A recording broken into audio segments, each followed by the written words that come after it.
नमस्कार मित्रांनो, मी अक्षय क्लिक मराठीमध्ये तुमचं स्वागत करतो। मित्रांनो, आजच्या व्हिडिओमध्ये तुम्ही जर का तहसीलदार ऑफिसमध्ये जाऊन तुमचं रेशन कार्डमधून नाव कमी करण्याचा विचार करत असाल तर मित्रांनो तुम्हाला तहसीलदार ऑफिसला लगेच जायची गरज नाही, कारण तुम्हाला घर बसल्या तुमच्या रेशन कार्डमधून तुमचं ऑनलाईन नाव कमी करण्याची जी पद्धत आहे ती मी तुम्हाला या व्हिडिओच्या माध्यमातून सांगणार आहे।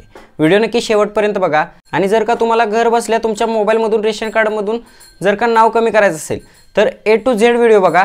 A to Z व्हिडिओ बघितल्यानंतर तुम्हाला संपूर्ण माहिती समजून येईल। त्याच पद्धतीने मित्रांनो आपला एक WhatsApp ग्रुप तयार केलेला आहे, तर WhatsApp ग्रुपमध्ये नवनवीन माहिती जर का सर्वात अगोदर पाहायची असेल तर आपल्या डिस्क्रिप्शनमध्ये लिंक दिलेली आहे, तर त्या लिंकवरती क्लिक करून तुम्ही लगेच WhatsApp ग्रुपला जॉइन होऊ शकता। तर चला मित्रांनो, जास्त वेळ न घालवता व्हिडिओ सुरू करूया।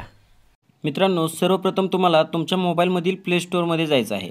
प्ले स्टोअरमध्ये गेल्यानंतर वरती जर सर्चचा ऑप्शन जो दिसतोय तर त्या सर्च ऑप्शनमध्ये तुम्हाला मेरा रेशन असं टाईप करायचं आहे। मेरा रेशन असं टाईप केल्यानंतर तुम्हाला सर्च केल्यानंतर अशा पद्धतीचा इंटरफेस येतो।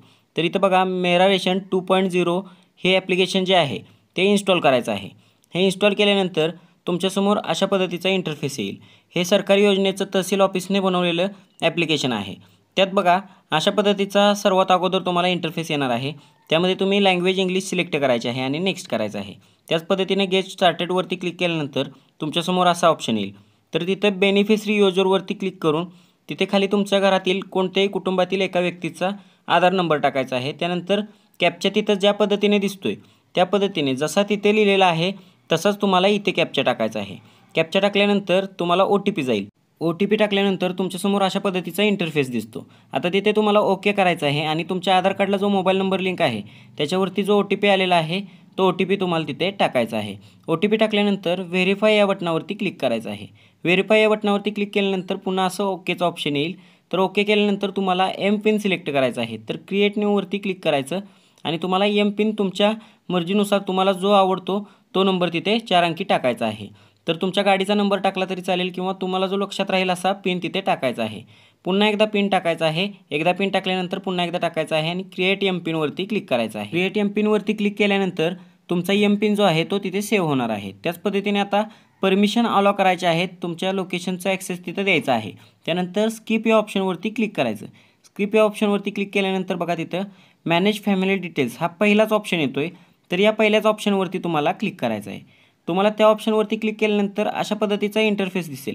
इथे तुमच्या घरातली जेवढी कुटुंबातील नावे आहेत तिथे सगळ्यांची नावे येणार आहेत किंवा ज्यांचं आधार सेटिंग झालेलं आहे त्यांची सगळ्यांची नावं येणार आहेत। त्याच पद्धतीने कोपऱ्यात जिथे 3 ऑप्शन दिसते त्यात सगळ्यात शेवटचा ऑप्शन जो आहे डिलीटचा ऑप्शन, तर त्या डिलीट ऑप्शनवरती क्लिक करायचं आहे। डिलीट ऑप्शनवरती क्लिक केल्यानंतर इथे बघा येस किंवा नो विचारते। तर मित्रांनो, इथं कन्फर्मेशन द्यायच्या अगोदर तुम्ही व्यवस्थित बघून घ्या की तुम्ही त्याच नावावरती क्लिक केलेलं आहे का। त्यानंतर तुम्ही हे नाव का डिलीट करताय त्याचं रिझन विचारलं जाईल।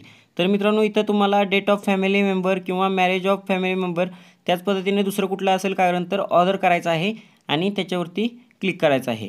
आता तुम्ही जर का तुमचं दुसरं कारण असेल तर ऑर्डर करायचं आहे आणि खाली डिटेल्स लिहायचे आहे। तुम्ही ज्या कारणासाठी ते डिलीट करत आहात तर त्याची माहिती तिथे त्या बॉक्समध्ये लिहायची आहे।